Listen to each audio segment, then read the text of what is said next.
Today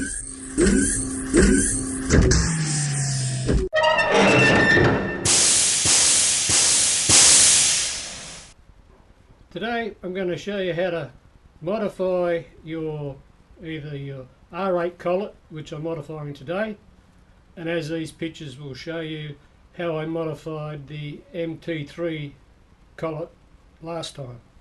So I'm switching the spindle over from MT3 over to R8 for the automatic tool changer.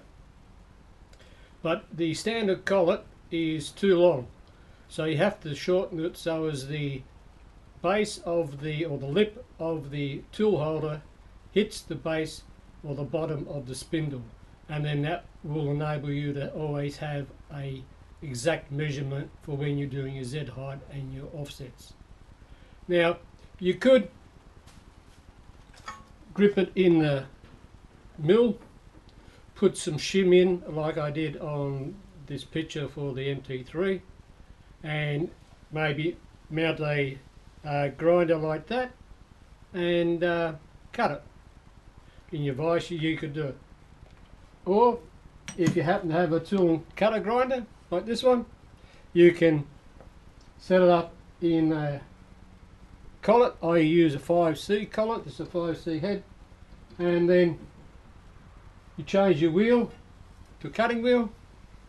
But the trouble with this type is that it's manual, so you have to turn and you're there all day grinding, and you get arms like muscle man, but it's only the one side. So I've decided today to show you how it is on the lathe. But when you do on the lathe, keep in mind that all the grinding grains and metal, you're making lapping paste, and it will surely ruin your machinery next time you wind the table in or out or along. So always cover your table. I like to get sheets of aluminium and place it directly above the bed. Then I like to get old newspapers, magazines before you recycle them, lay them on top of the metal, and then just put a slight spray of water so they're just a little bit moist. So when the sparks come off, they hit, instead of bouncing, they actually cool down and tend to stick a bit to the paper. If you have the paper directly onto your bed, you're actually putting rust and water onto your bed. So that's why you put the metal. And so I'll just set up the lathe and then I'll show you the next step. In the lathe setup, I've got a tool post grinder, and I've managed to have an old flexible thin blade cut-off wheel. Now this is the particular type I've used before. They're for your small angle grinders. This type you'll see in the mill for the MT3. That's what I used. They're too wide, and when you're facing your chamfer, the surface finish is a bit rough. I normally use the cut-off wheels. You have stone and metal, but I'm out of them at the moment, and luckily I had one of these ones left from 25-30 years ago. It's a narrow one and it will put less heat. This is a 5C collet holder, and this is the R8 collet. Now the trouble with 5C collets is they're not very adaptable for anything that's oversized. This is about 0.08 of a mil oversized, and it actually spreads the collet. So when you actually pull it, try to push it in, it may not fit in the holder, and if it does, it can run out. So you have to set it up with your dial indicator in several positions and tap it to run true so as it is in the correct alignment. There's only about 10 mil hanging on, but that's another reason for using a smaller wheel. And the way you do it, I'm taking 4 millimeter off the end.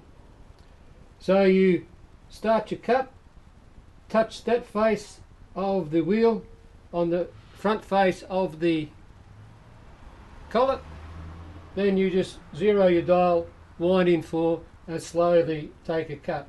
Now because this is on a taper, and that's the flexible thin wheel, it will tend to run down. So what you have to do is just take initial cuts, very light, until you see it going in.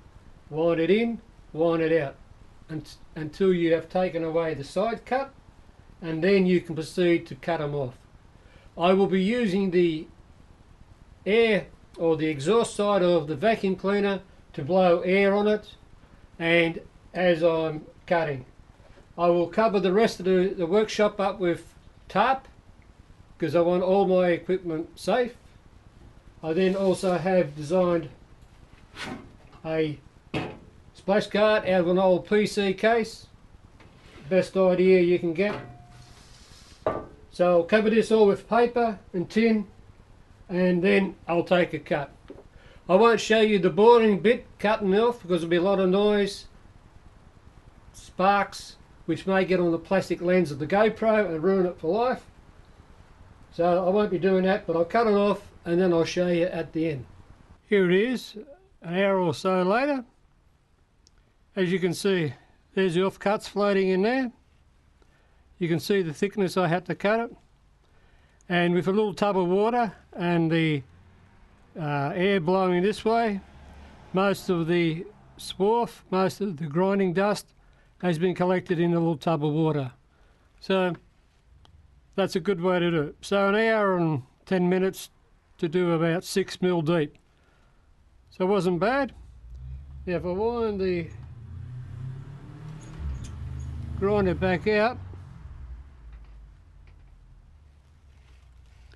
it's only lost about 2 mil, 4 mil off the diameter.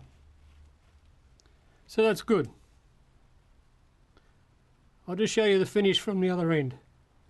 As you can see, here's the finish.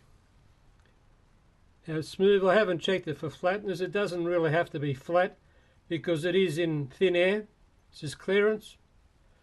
I will get the hand grinder and just grind the chamfer where this burr is and chamfer the inside for a little lead in. So that's how you modify your collet to suit the air drawbar. I'll just get out the little... So that's how much you have to cut off. That much. Thanks for watching.